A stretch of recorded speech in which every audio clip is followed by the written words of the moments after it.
Yo, What is up, homies? Welcome to the official Close and Pay podcast, but not like other podcasts. Only two times 20 minutes a week. And the reason why we're doing this, guys, is because many times I think people misconstrue a lot of things that are said on Twitter, which is understandable.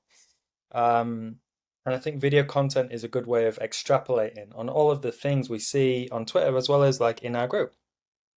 So let me welcome to the round table here, Mr. Ryan Durkin. How's it going, Ryan? it's going very well, man. How about yourself?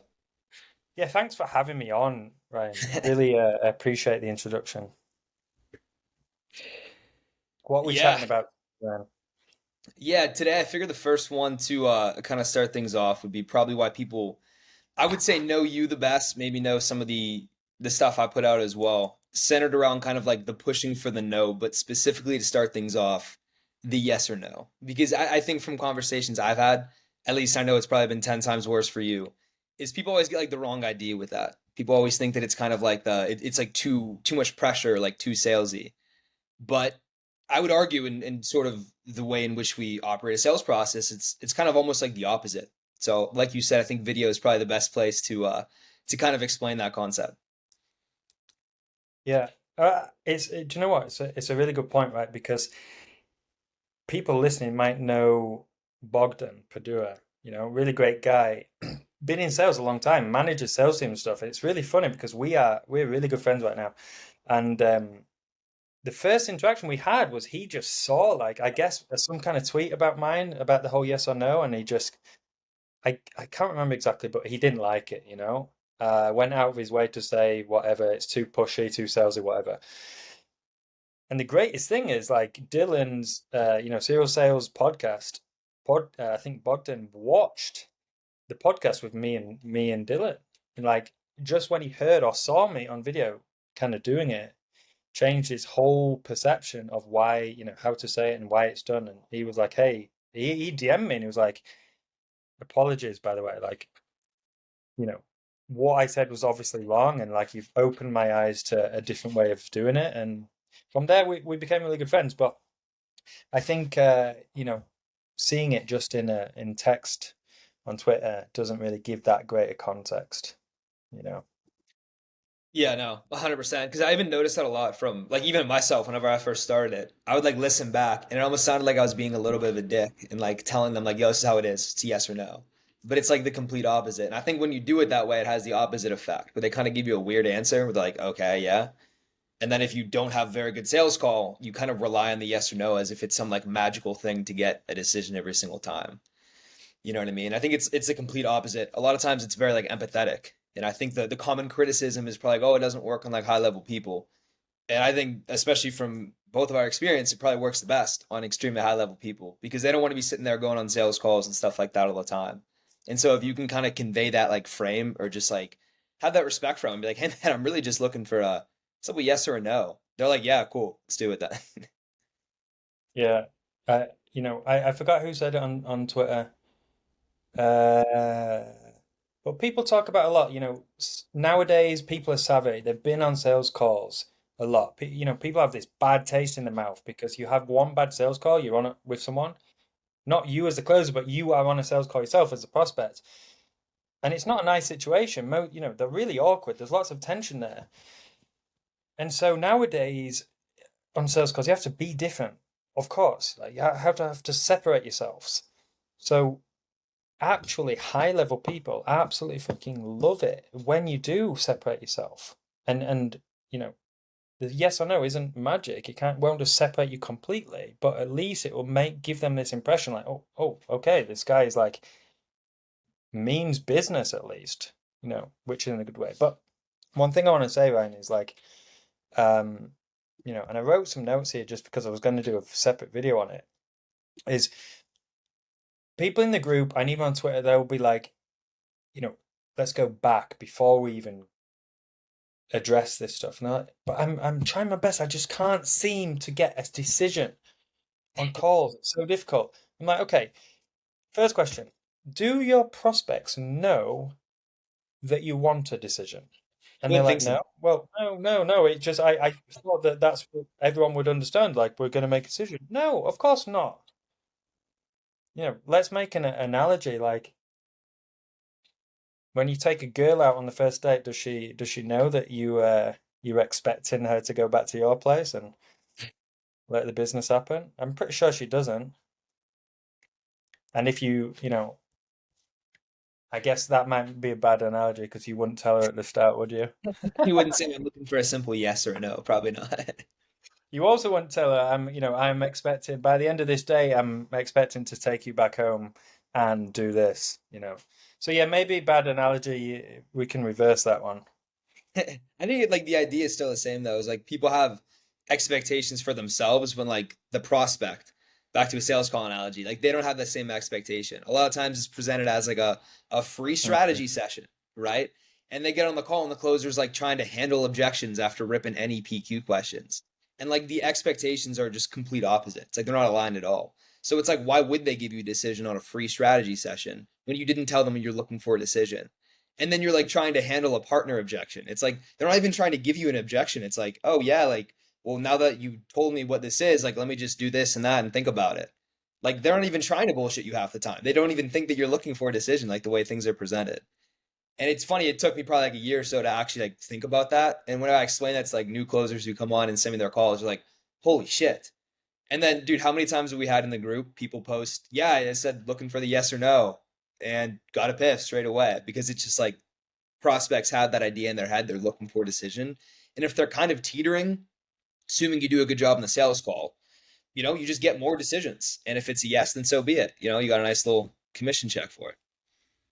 Yeah, absolutely. I just think if you're listening and you're on an offer and you do offer the free strategy session, the free consultation, anything where they don't actually know it's a fucking sales call directly, and they know that, actually probably pointless looking into utilizing something like the yes or the no, right? First, like change your messaging and your positioning so that you're set up so people are applying to work with you and that it is a sales call. They know they're going to be sold to. Then the yes or no is a very, very good supplement to just that, you know? Um, but like, let's just say they do know it's a sales call, good positioning, and you utilize the yes or no, right? I used to think, going back a while, like I used to think, it's probably a really good thing to utilize just on like warm people, right? So they've maybe had a set of call, and this is the second call with you as the company. Obviously, it works really well there because it makes so much sense in everyone's head. They've been on a call with a setter for 45 minutes, in some cases, an hour. They're now on a call with you. They're already prime in this position to probably thinking I'm, going to make some kind of decision. So it's a very good supplement. I've now come kind of a bit full circle. Not to say it doesn't work on those people, but you can kind of not play by default. But those people who are on a second call with you as a company and they've been educated, they've watched for yourselves, that we can nearly always understand anyway. They're kind of ready to make a decision. Do you know what I mean? You don't have to vehemently let them know. Okay. However, I used to think doing it on cold people would be too brash at the start. The first time they interact with you, they've just seen an ad and they get on a call with you and you do it. I used to think that, maybe that is too far. Maybe that's pushing the boat. One thing I've realized, it's actually the opposite, right? And especially if you are on an offer that has a very, stacked calendar, a very good lead flow, you have to have a way to distinguish uh, you know, good prospects from bad, right? And you have to have systems that do that. And so the best way is to create systems and tell people on the calls that we are looking for a decision on this, right? And I'm going to ask you questions to figure out if this is a good fit. If I do think it's a good fit, I'm going to show you on my screen how it works. And then honestly, John, by the end of the call, all I'm looking for is just a simple yes or a no. Is that fine? Right? And so many ways at this point in time, I'm like, hey guys, like when you're utilizing yes or no, Call people more so than one. Yeah, no, I 100% agree. It was interesting kind of watching it all play out as we were experimenting with different things. Like once we kind of changed the funnel to going a majority cold traffic, that Mm. was kind of the thing. It's like, well, can you say the yes or no? They're less familiar with you, beforehand. They don't really have the same opportunity if you reach out to them. They go to your website, Instagram, whatever. And so it's like, well, how are we going to navigate that? And I think like the answer is, well, not really that much is different. You're still kind of looking for a decision. Maybe you can break it up into a two call close and you can still communicate that and say, well, I'm just simply looking for a decision for the next step. And I think that, once you have like a packed calendar every single day, you can't really afford to just have like these random vague calls and then just be chasing people down because you're going to lose your mind and you're also just not going to make that much money. So if you just can systematize everything and say, I'm really just looking for a decision at the end of this call to any sort of next step, you'll realize that people will give you definitive answers. Yes, let's do it. They'll be confident about it and they'll show up to the call and they'll be more excited about it. And also, some people are like, you know what? Honestly, not feeling this. Not for me. And even sometimes too, like we'll probably talk about a certain point of like pushing for the no, you can make that decision for them of like, you know what, probably doesn't make sense. And everyone completely gets systematized where you could just kind of like manage your energy better and obviously just close more deals in like a very more efficient manner, I'd say. Yeah. No, absolutely. I think I think one bit of feedback though I do have for people who are utilizing the yes or no in a more, I call it like a softened approach, right? Because the yes or no can be delivered in many different ways, right? And so you have the hard, or I call it the strict yes or no, which is just no other filler words after it. It's just, I'm looking for a simple yes or a no, John. Is that fine with you? Okay. Just very easy to understand. When you soften it, you can do things like, and look, I utilize these and get students to do it, but you need to understand a few things. So there's like, hey, and by the end of the call, John, I'm just looking for a no, this isn't for me, or yes to next steps. Right? Now I've softened it.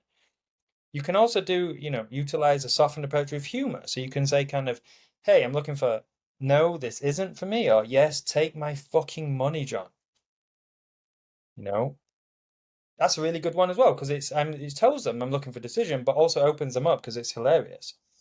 And look, there's actually so many different things you can do. Hey, I'm looking for a simple yes or a no to a second call where we show you something custom, like anything that delivers what might be ahead. Now, I just want to add a caveat to it, guys. The one that works the best by far in every single scenario is the strict one. And that's just because there's no softened approach. There's no words around it for them to like assume otherwise. The whole point of it is actually a bit of authority, a bit of you stamping down, like not in an arrogant way, but for them to just go, oh, okay, so he is being very quite serious about that, right? And I do want people to understand on the other side that little dynamic. Because the more they understand that dynamic, the more chance that they're going to remember what you've said after 45 minutes of chatting. Because a lot of students, what happens is they start to use it to begin with, and they get all these paid in full straight away, right? Like, hey, this is great, right? And then that little bump goes. And then what they start to say is, hey, Rich, what I'm realizing is all these prospects forget that I've actually said I'm looking for a yes or no, right? And I'll listen to the call. I'm like, well, look, what you said. You told him I'm looking for a yes or a no. So how you want to proceed with the next steps, and if you want to go and see this next custom call. And I'm like, bro, you lost the whole point of it with all the bullshit you said after, And It's, yeah. so Yeah. exactly, and it's kind of like that anxiety of I don't want to make them, feel I'm pushing too much, and so they soften it so much that it loses its complete effectiveness, right? And so I'm going to give you, and I've done this so many times, but like if you simply do it like, regardless if you have a second call or not, guys, you let them know looking for yes or no. It's cool because if you place that pressure and at the end of the call they remember you're looking for yes or no, but you actually say and suggest a second call to do X, Y, and Z, it's kind of like a pressure off scenario, right? And so the best way to do it is honestly this way, right? You can, and I'm going to give you one example. You can kind of change the words, but you say, Cool, John. So listen, in terms of this call, we have many different products and packages. I'm going to ask you questions just to figure out simply which one of those makes the most sense for you right now, if any. If one does, what I'll do, I'll present it to you on my screen and kind of the step-by-step nature of it, or so you can understand it visually. And then honestly, John, by the end of the call, all I'm looking for is a simple yes or a no. Like, is that fine with you? Yes. Yes. Okay. Always will be taken well. And everyone I know who we coach who starts to do it, I think nearly all of them have come back say, I haven't had anyone yet who's pushed back with it. I haven't had anyone to disagree. And it's quite funny. If you ask, do it to 100 people, you maybe get one or two who push back. Yeah, it is funny. That's like people's immediate fear. It's like, well, what if they just say something back there? And I'm like, more times than not, even if you kind of fuck it up and like say it weird and like you're clearly uncomfortable about it, they'll just kind of give you like a weird, okay, and then move on from it. Like I've probably done it hundreds and hundreds of times, and like no one has actually said, no, what the hell? I'm not doing that. Why would you say like that's always people's fear, I think, to like that it's gonna start some sort of confrontation, and it never actually does.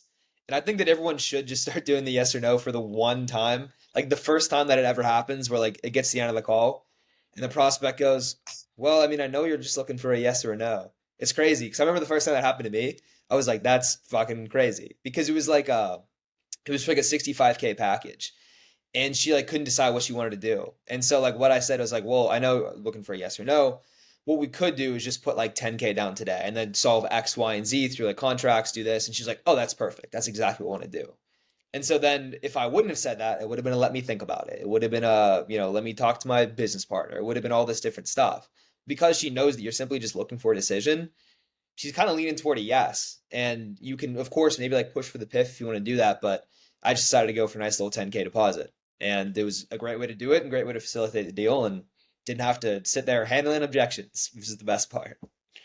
Yeah, I think as well, like if you ever have someone say, I know you're looking for yes or no, it's nearly always going to be a close because you actually offer them this lifeline, this kind of like a moving forward, but not the whole like paid in full or something. And they always take it.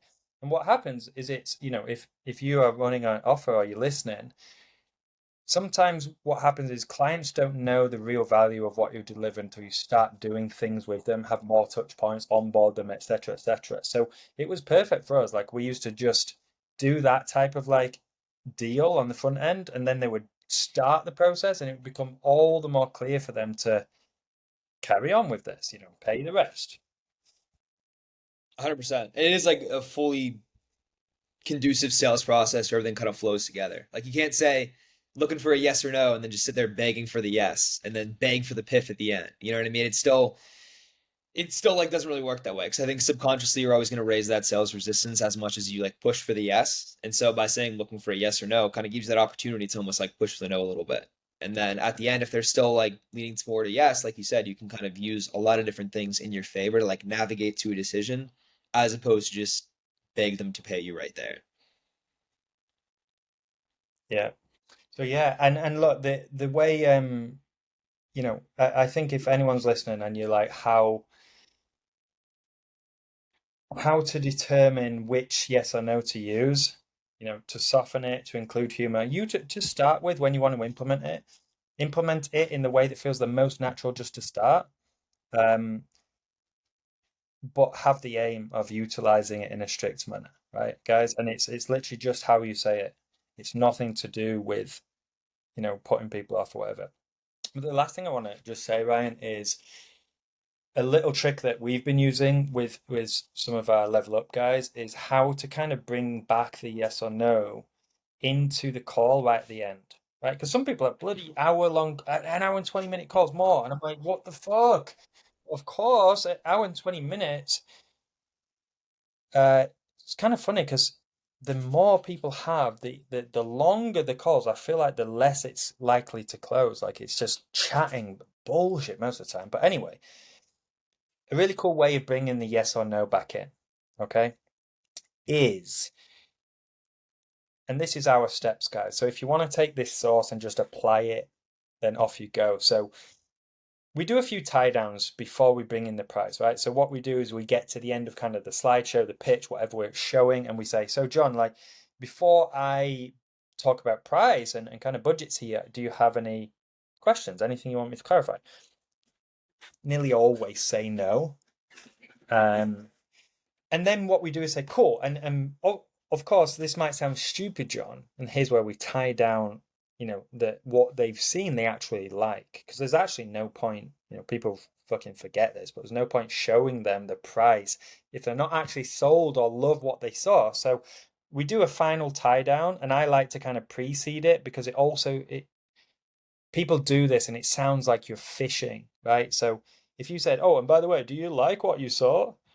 It's like, Jesus. Like, I would have told you if not. So go, John, by the way, before I show you price, there's kind of no point showing you the price unless you actually like what you saw. And that might sound stupid, but you on my level here? Is that actually what you're looking for? Yeah, well, yeah, I actually agree. I do like that, blah, blah, blah. Cool, right? Have a little joke.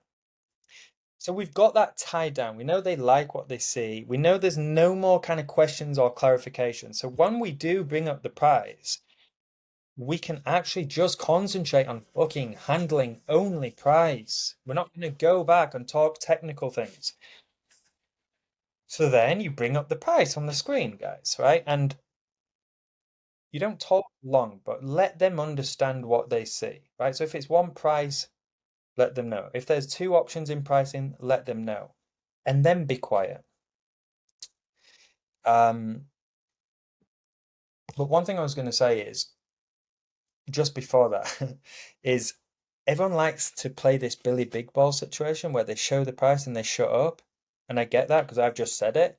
But like you don't have to be Billy Big Balls in a way where you don't say anything and it's fucking awkward for so long. Like there's no need. Just because you're a closer and you feel like that's the best thing. And so to kind of play it back into what we do, the best thing to bring back the yes or no is to show the price and to then simply say, John, now you know everything. You know the value, you know the product, you know the price. Are we looking at a yes or a no here? Right? And it's a really cool way to just remind them that you've said it at the start, and it often brings about a nice, I'm not going to say easy every time, but like it simplifies that ending from pitch to close. Yeah, 100%. I think that's kind of why the video format's nice to extrapolate on all of that and how it actually does all like tie together, right? Like every component is done for very meticulous reason, and something like the yes or no to get a decision, like that has to influence all like of the ways you portray yourself throughout the call in every aspect to ensure you actually get that yes or no at the end. So I think in terms of the yes or no, it's a perfect way to end it. And for pretty much every other episode of this, I think it'll make a lot more sense of, why when you say yes or no, people actually take it seriously because of, everything else that, like I said, we're going to talk about. We talk about with people in the group, level up, whatever it may be. And, hopefully people get some more context behind it and understand how it all works now. Yeah. And by the way, guys, if you're listening to this and you're going to use it, you have to be happy with a no too. That's the whole point of it. But yeah, we'll chat about that on the next one. So peace. 100%. Thanks for tuning in, everyone. Appreciate it. Cool. I see.